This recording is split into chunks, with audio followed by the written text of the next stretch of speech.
Hello, everyone, and welcome to our first Babbling review show of the season. 2-1 defeat to Aston Villa, but I saw a lot of negativity online, so we're going to keep it less negative and focus on the positives. Obviously, highlight some issues or areas where we need to improve, but it's game one. We're not going to get bogged down. I've seen some ridiculous takes online, which I'm not even going to entertain. So let's talk about it.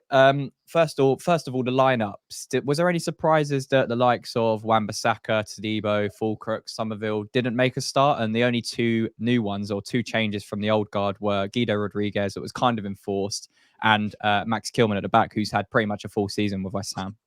Yeah, I wasn't. I expected maybe about 4, maybe even 5 of them to start. I know that even that's quite extreme.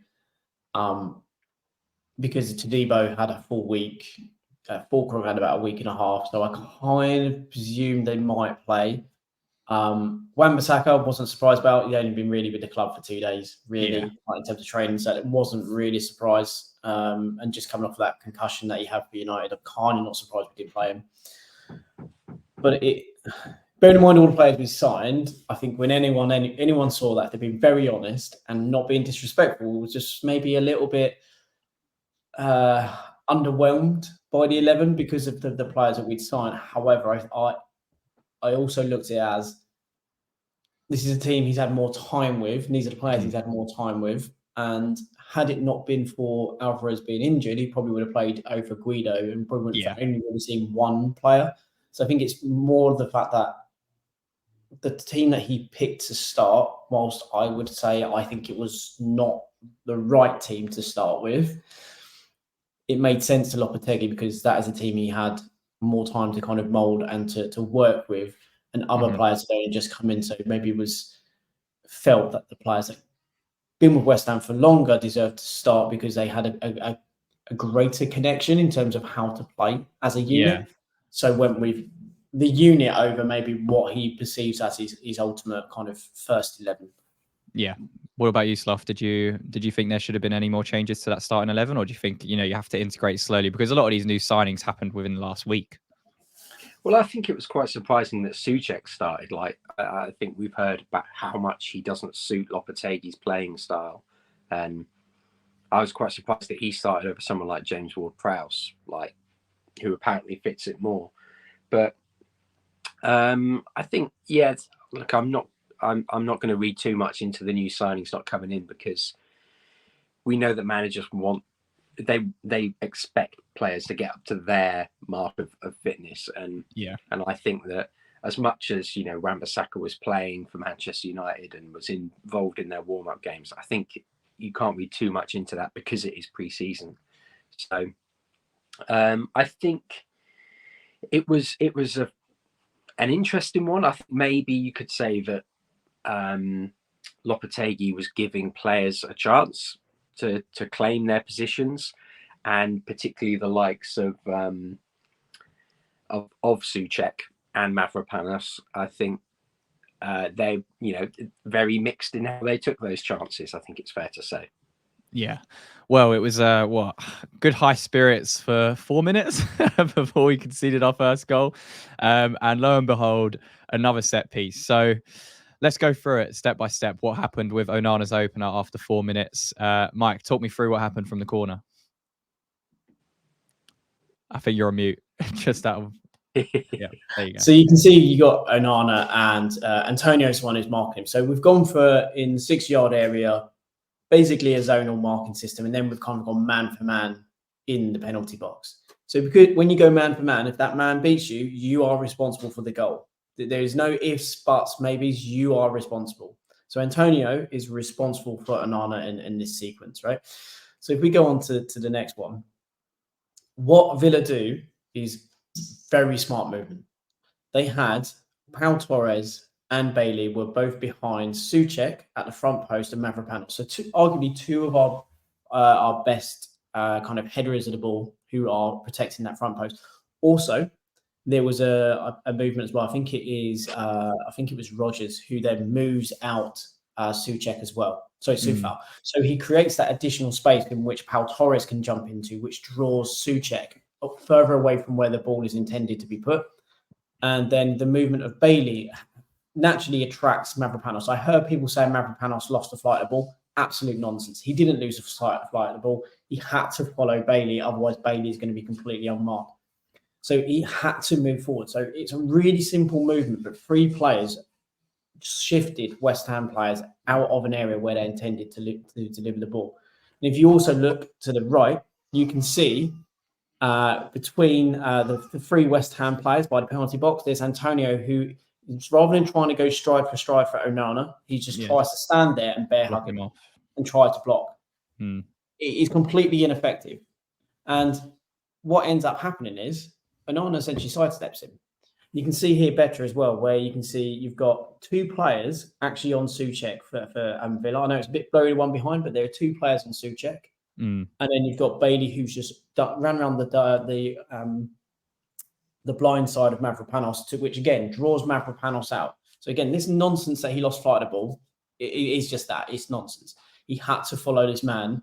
Otherwise, he's negating his job in that zonal place of the ball. And when the ball comes in, now this is maybe where we potentially could have stopped it. Now, Antonio's completely lost his man in Onana, which is terrible because he just tried to outmuscle him and essentially didn't do it.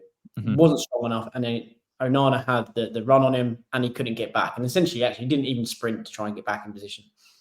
Kilman is just behind Mavropanos. Now, Kilman moves slightly forward into the space. He potentially could put a block in on Onana or make it more difficult for him.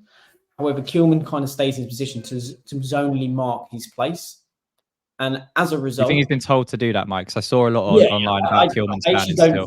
I don't think the error here is on Mavropanos, on Kilman, or Souček. Good movement is what killed Souček and Mavropanos. Mavropanos tries to correct, I say correct, and that's probably a wrong term, but he tries to get himself take a step back when he realizes the ball is not going to go to Bailey and try and get into position to which to win the ball, and he marginally misses it. But you can see as well, Antonio's on the 6-yard line. Look how far Onana is ahead of him. Kilman, unfortunately, if he anticipated that movement of them, and he might have been able to get in a position where he essentially puts a block or at least makes it more difficult for Onana. But again, that's being really nitpicky at him. Do you think we tactically set up for Antonio to be man marking Onana from corners? Do you think maybe we should have had someone like Kilman, or is the tactic your 2 centre backs sit in this area and Antonio means?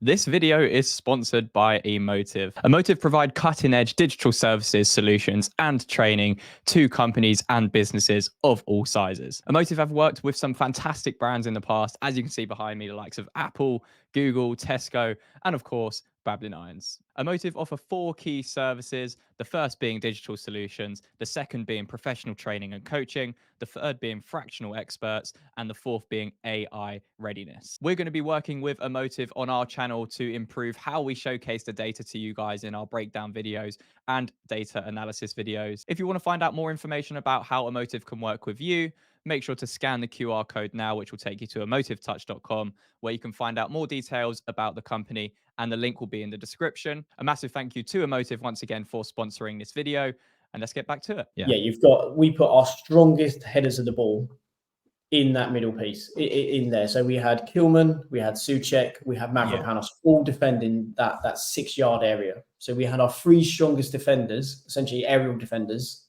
in that position. We had then Paqueta marking, we had obviously Guido Rodriguez, and we also had Antonio all doing a man mark job. And again, as I say, it's simple but smart and effective from Villa.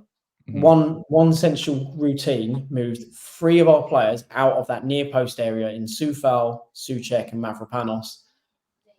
Antonio, he's at fault. He lost his man. Man marking system, you are responsible for that person. If you lose them, that's on you. You can't then start blaming other people. It's as simple as that. And it's a brilliant header from Onana. I'll give him that. And I've seen some people saying that, Areola was statuesque. What the hell is a goal? There's nothing he can do.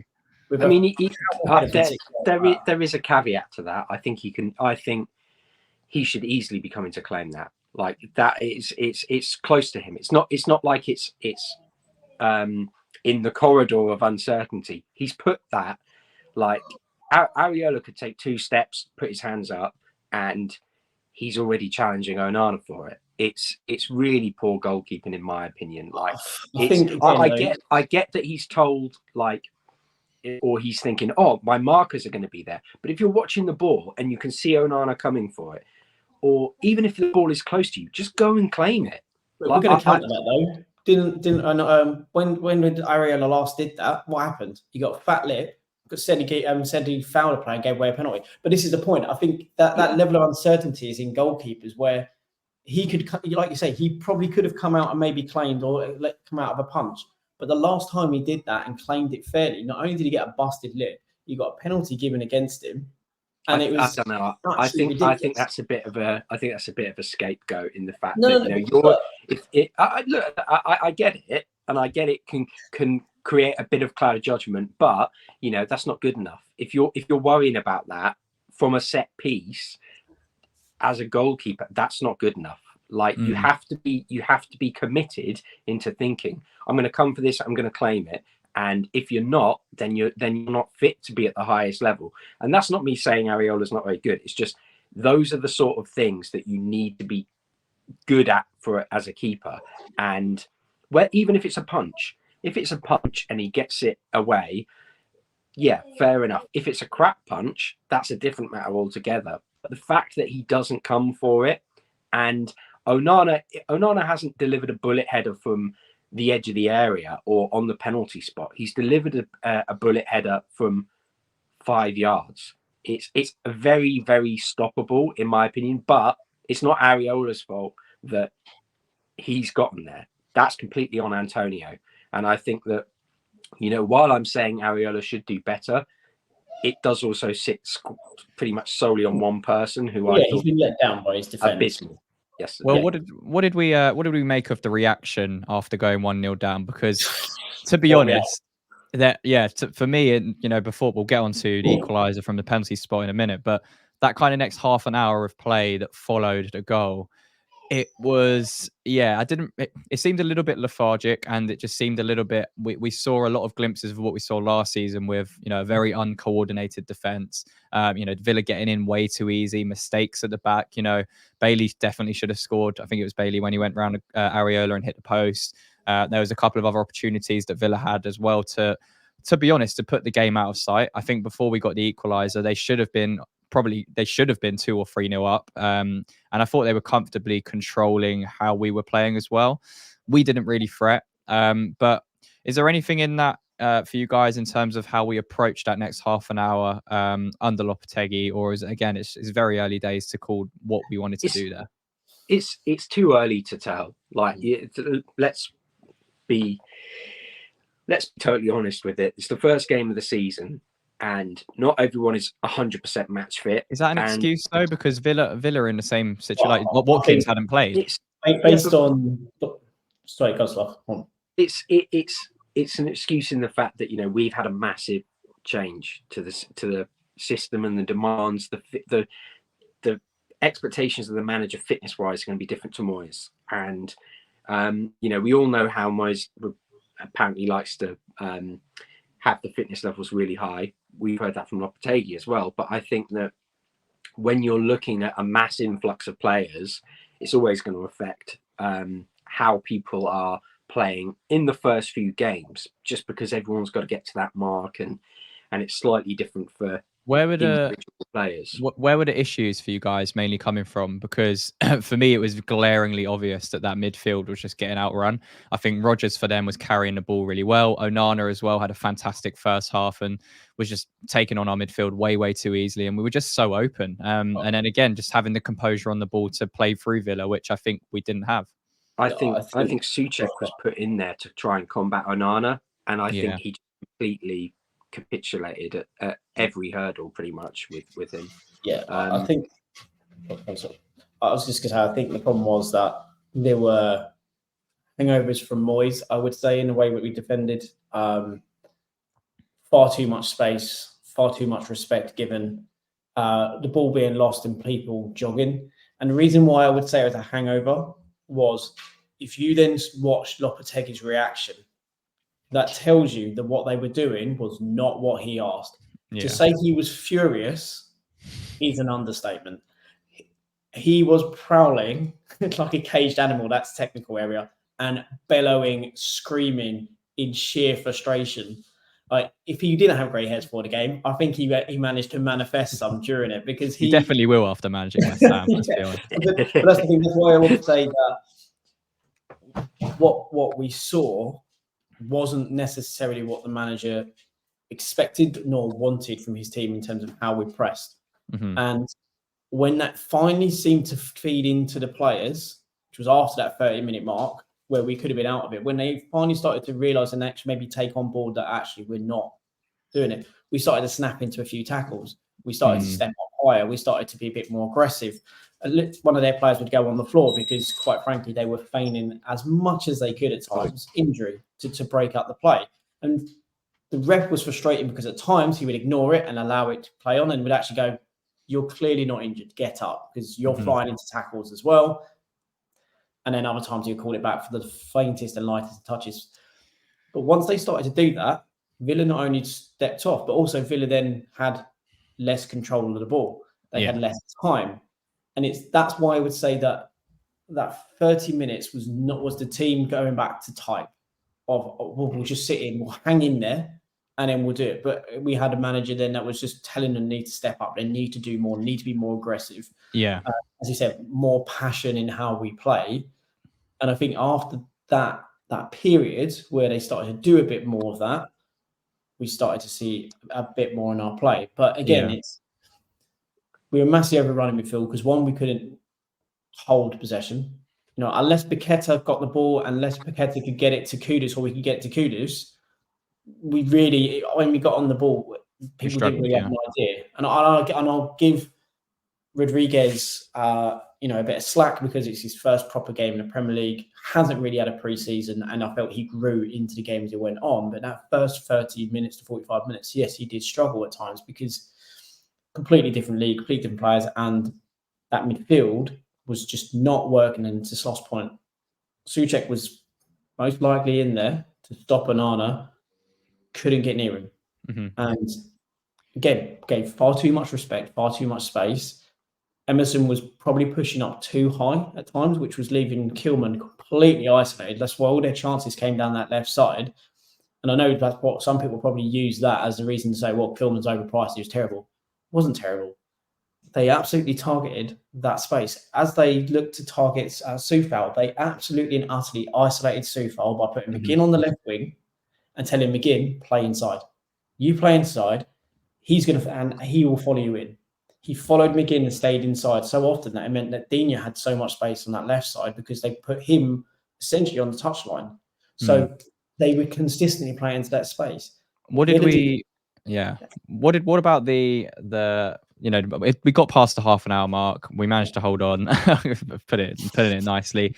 But we did get the equaliser, and there was a little bit of debate online whether it's a penalty or not. What did you guys think? For me, it was a penalty. It's penalty. Unbelievable. It's people who have listened to Andy Gray and Alan Smith going, he's got contact there, and it's like, contact doesn't change the fact it's a foul. Okay. Yeah. He played the ball, but he doesn't play the ball significantly enough to put the ball out of touch. His legs. He doesn't play. But look, if he'd done that and he put it out for a corner, 100%, then there's a bit more debate for it because he actually wins the ball and it's more clean. It's a good tackle. If he puts the ball changes the trajectory of the ball, but he doesn't do that. He taps it. He gets a minute amount of contact, and Souček, if he hadn't had his legs taken out, can still stay on his feet and can potentially control the ball. But I think it's this idea that contact negates anything needs to be eradicated from this. Let's move it. If you made a slide tackle and you lifted your leg and the player went over, that's a foul. It will be given as a foul because even though you've won the ball, you've then deliberately stopped the player and fouled them. The fact is, it was a desperate lunge, and that's why they reviewed it to kind of go, and he's just literally thrown his leg out. It's a minuscule touch, but he is then absolutely folded up and collapsed Souček, who, to Sloth's point, is likely to manage to stay on his feet and potentially control the ball when we're in a dangerous situation. It was a desperate lunge. He's turned and he's literally thrown himself at the ball. And then his knee has made contact with the back of Souček, folded Souček's leg underneath. It's a foul. Yes, he touches the ball, but it doesn't mean it's not a foul. It's just... I saw a few fans online complaining about the Everton and the Brighton penalty where Calvert-Lewin goes down, and the key difference is that Dominic Calvert-Lewin can stay on his feet. Yeah, that there's contact made with the ball, and Calvert-Lewin can stay on his feet. He doesn't need to go down, and there is contact with the ball, but here, Souček is taken out. He doesn't have the chance to stay on his feet. Dominic Calvert-Lewin just flops to the ground, essentially simulates more contact than there is. Yeah. And, the fact, as we've said, the fact that there's contact doesn't change that it's a foul. It's a clear penalty. It would be a clear penalty for Villa if it happened against West Ham. And it was clumsy, isn't it? It's a penalty. It was the right decision. It's the sort of thing I'd expect West Ham to do. Like it's a clumsy challenge. It was a desperate lunge. I would accept it if it was given against us because it's clumsy and it was desperate from the fullback to just throw himself at the ball. Well, yeah. I mean, we got the pen. It is what it is. We got the pen. It was the right decision. Paqueta stepped up. I wasn't surprised that he was on it. Really good penalty after a little bit of a delay as well. So it did well to keep his composure. Got us back in the game at 1-1. And then we went in half time, kind of reset. Still also played opportunity just before halftime with Emerson, where we got so compact and we just had to kind of find a way. And Emerson did a nice little jinking run and then had a shot at Martinez's near post, which was a really good, smart save. Like we did it. We actually created a couple of little half chance opportunities. Yeah, it definitely gave us that lift. And but there were maybe question marks whether we were going to change it or not. We went out in the second half the same. What did you make of that opening kind of 15, 20 minutes of the second half before Villa made the first changes? I think we definitely looked sharper, but I think it was a typical sort of halftime team talk of, look, I'm going to make changes unless you go out and show me what you can do and why you should stay on the pitch. And let's face it, they didn't do enough. I think it was not. It was a lot of running about and very little productivity. And I think that we really, like I saw a few people saying about selling Kudus, and I don't know how you watched that performance yesterday and think that that's even something we should entertain, because as much as I got a bit of flack for saying that I thought Bowen looked all right I thought he looked fairly sharp at times. He was poor.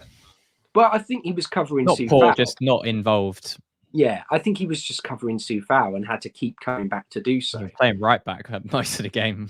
Yeah, and it's like that has a big impact on him. But I think Kudus was head and shoulders our. I think you also got to credit Villa for that as well, though. That they forced Bowen back that far because, again, as I said, they isolated Fowl with McGinn by forcing McGinn to come inside, which in turn forced him. It essentially meant that you either turn around and say, Mavropanos, sorry, mate, you're going to have to deal with Watkins and McGinn there, or I come in and support your centre-back partner. So whilst there is a lot of criticism for Soufal, I will also give him, I think there needs to also be a little bit of understanding of the fact that was enforced by Villa, forcing him inside. And again, by them pushing Digne high, that meant Bowen had to be further back. So as much as we want to we're criticising those players, we also have to also say that when the opposition is forcing them in which to have essentially a torrid afternoon, and Villa did that quite successfully and consistently down that side. I think Emery did really well, didn't he? I think as well with the way Lopetegui plays, he does like to play quite compact anyway. He plays quite narrow when out of possession. So he's almost, I think Emery kind of understood that as the game went on as well, especially in the second half as we started to get a bit more stretched. But I think, I see, look, Kufal did not have a good game yesterday at all. He wasn't good at all. But as you say, there's elements to it where I feel like the criticism is a little bit over the top because of what Emery was doing, because of how we were being forced to play. Like you say, with McGinn drifting inside, it was kind of pinning back the likes of Bowen and Kudus to come back defensively and try and stop that. I think part of that as well is it's far easier to pin players back when you're not getting pressed by your striker. Yeah. And like, you know, I know that I seem like I'm piling in, but when you're in a pressing system and one player is getting pushed back, you need your striker to go over and press and work with them. And like we said, you know, they kept targeting our right-hand side because they knew he wasn't going to come over. They knew that Antonio wasn't going to come over and try and help Bowen out and work with them. And I've got to say, I thought he was the worst player on the pitch by some way yesterday, because he could have initiated the press. He could have tried to help out. He just didn't. Well, yeah. The thing that hit me quite a lot, especially in that first half, was the video that been going around recently with that young kid saying, "Oh yeah, I heard of you. Your touch is awful," to Antonio. Yeah. And that just ran through my head through most of that first half, because at times it was so bad. It was hold-up play was really poor, wasn't it, in the first half? It's so bad that you even go on who scored in terms of statistics. You know, and they do the statistical breakdown of strengths and weaknesses. Yeah. One of his weaknesses is short passing, I believe it is, and hold-up play. And you look at it and go, yeah, 100%. I don't know that game against Villa. He was, and I don't want to pile in because I feel it's really harsh. I would imagine piling on the goal, but he was poor, and that was his position to put himself ahead of Fulcrum, and he absolutely collapsed in it. Well, I think that we've also like. I criticize him a lot, and I don't want to be in a position where I criticize him, because I want to be sat here going, didn't he play well? Like there's no agenda. It's just the fact that I'm analyzing the performance in front of me, and he was toilet. And that's fair.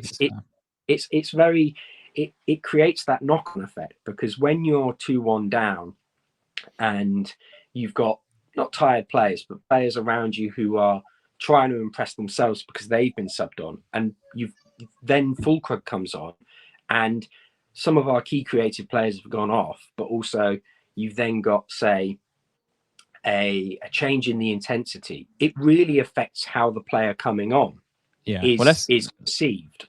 Let's go back a little bit, because what I liked as well is, Emery made the first switch. Again, we know Emery will always try and win a football match where he can.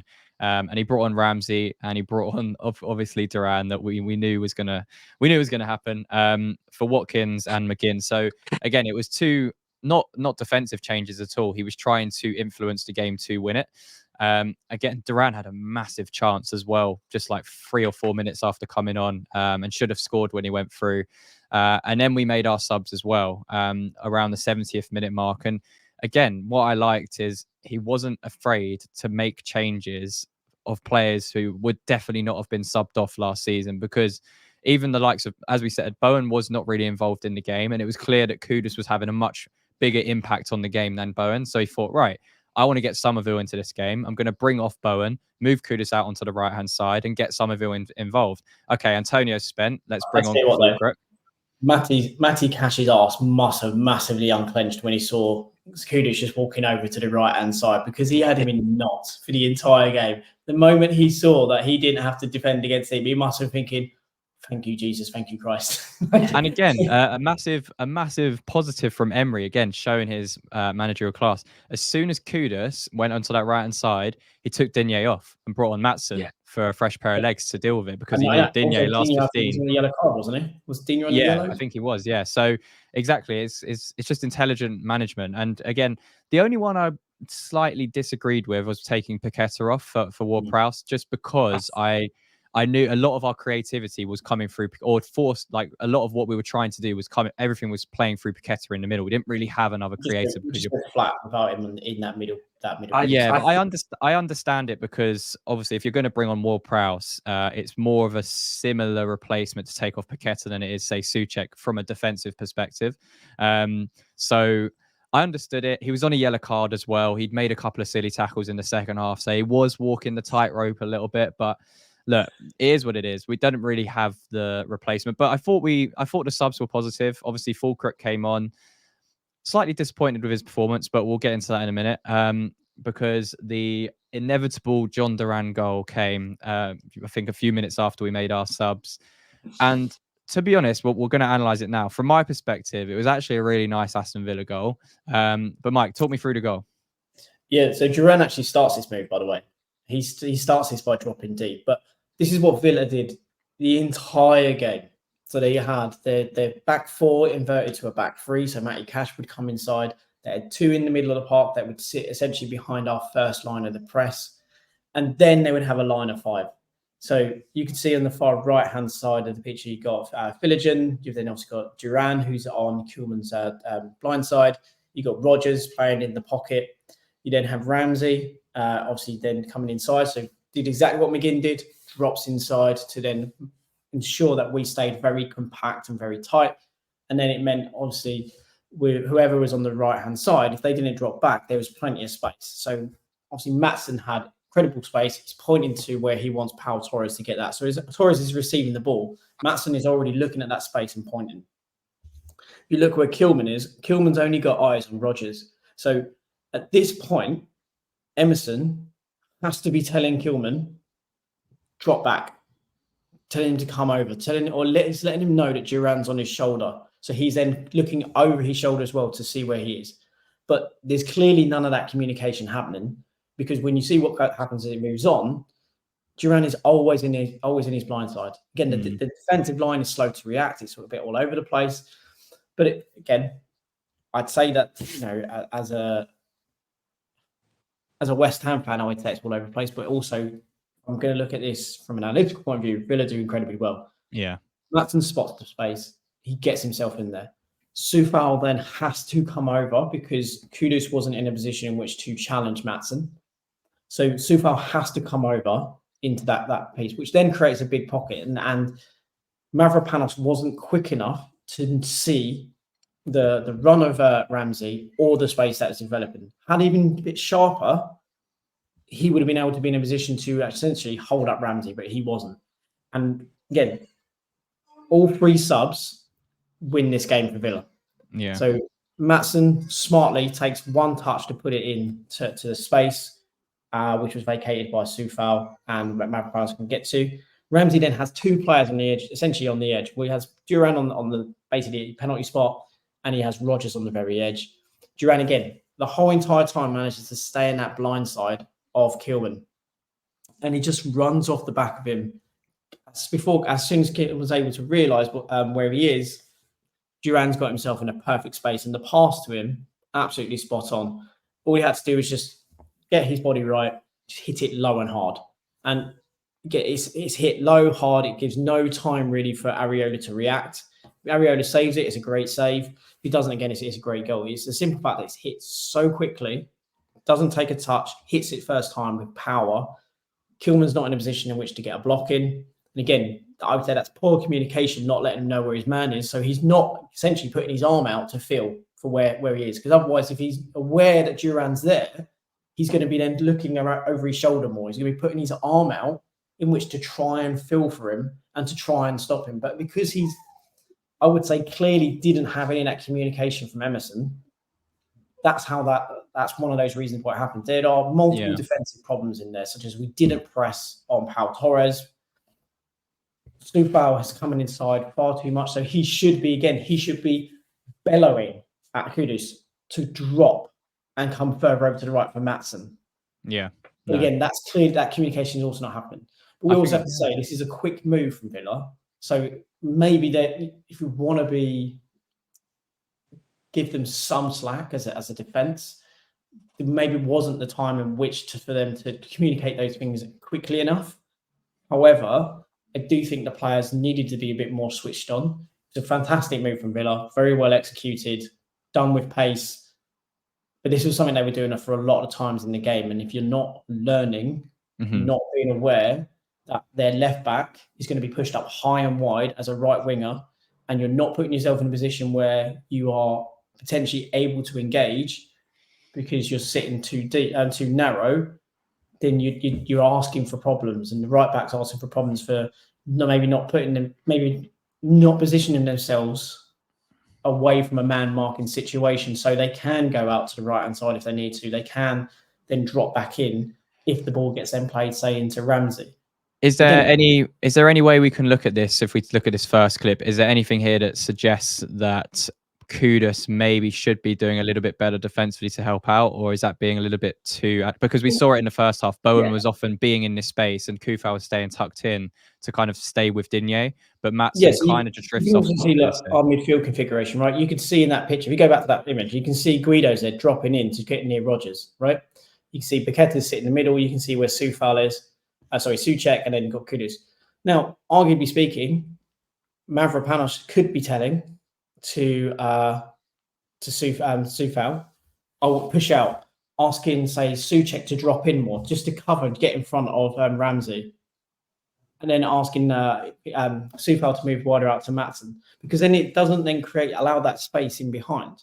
It has to then argue, if it does get played over the top, everyone can kind of switch over slightly.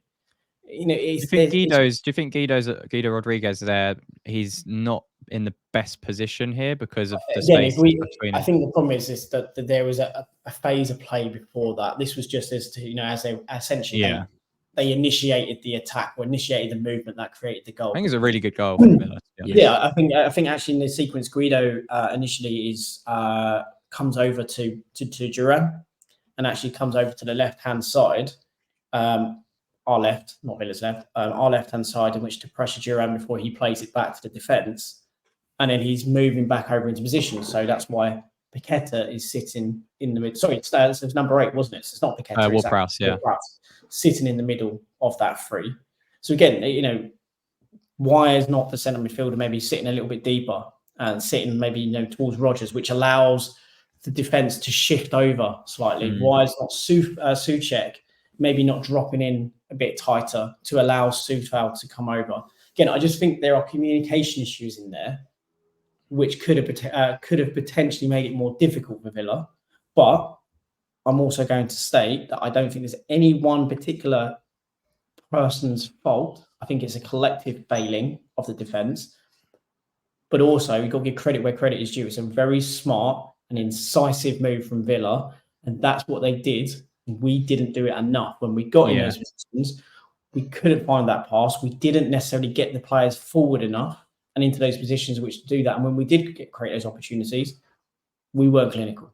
I think as well, they just injected that intensity at the right time. Like you say, everyone involved in that goal had just come onto the pitch within the last kind of 10 minutes. Matson was fresh. Ramsey made the fresh move. Duran, I thought, did really, really well in that position as well, just to hold off the back of Kilman and make that dart across as every good striker does. So, look, it's frustrating. Is what it is. Antonio had to play the centre forward role, didn't he? Really, he pressed properly. Look, let's not get into that. Let's not get into that. What we're saying is that this was a player that we looked at who it's clear to see why he was profiled. Yeah. He essentially this was an audition to further promote to West Ham that I'm the player you should sign. That was very much punctuated with the fact that in 30 minutes he was far more effective than a player playing for 60 minutes who has been at a club for much longer. Yeah, it is what. Yeah, it's a tough one. I think. It's frustrating as well that we didn't grab that equaliser at the end with Souček. But is what it is. Let's not get into too much of that. But 2-1 loss. Not the best start to the season, of course, but Villa at home it is a tough fixture. I think there were positives to take from the game. I think we showed a lot more intent as a team. I think that was shown, again, it's not just about possession, but we did have more possession in Villa. I think we created some good opportunities. Would have liked to have created more. I think Kudus in the second half as well did really, really well. Did that kind of Rabona cross to the back post where we could have scored from that as well. So there were definitely some good things from the match to take. So one as well again, wasn't it? Yeah. He just waited for it to bounce on and just Yeah, but you know what? We'll take the positives. There definitely are. There's 37 Premier League games left to go. If you had to pick one standout for man of the match from our side, who would it be? Because for me, it was Max Kilman at the back. I was really impressed with Kudus because he absolutely tied up Kilman in knots. I do think, and he could have created possibly could have had 2 assists had Souček managed to get his shooting correct. But yeah, I think I'll go beyond Kilman. I think Kilman was considering the amount of work he had to get down on that left-hand side. He was great. Willing recipient of the ball. Made a couple of really strong challenges. Yeah, so I'm happy to go. I'd say Kilman as well.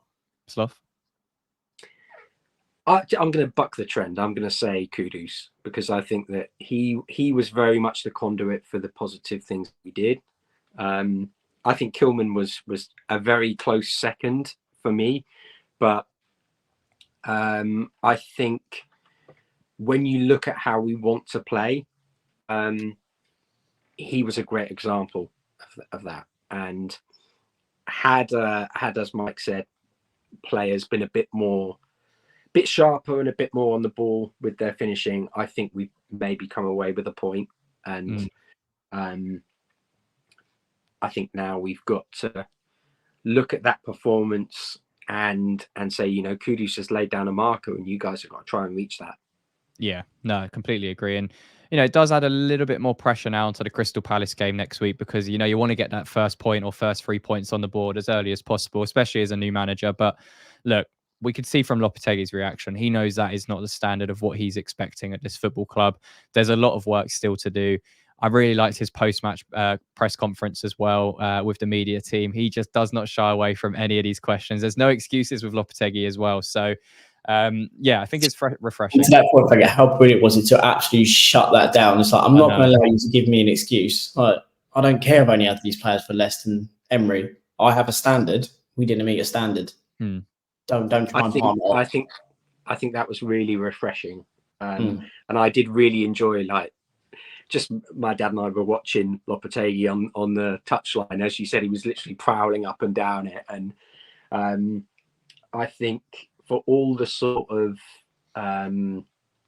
frustrations you can take from the game, there was enough positives there. And I think I think a lot of people are perhaps downplaying how good of a side Villa are, and, you know, how good of a manager Unai Emery is.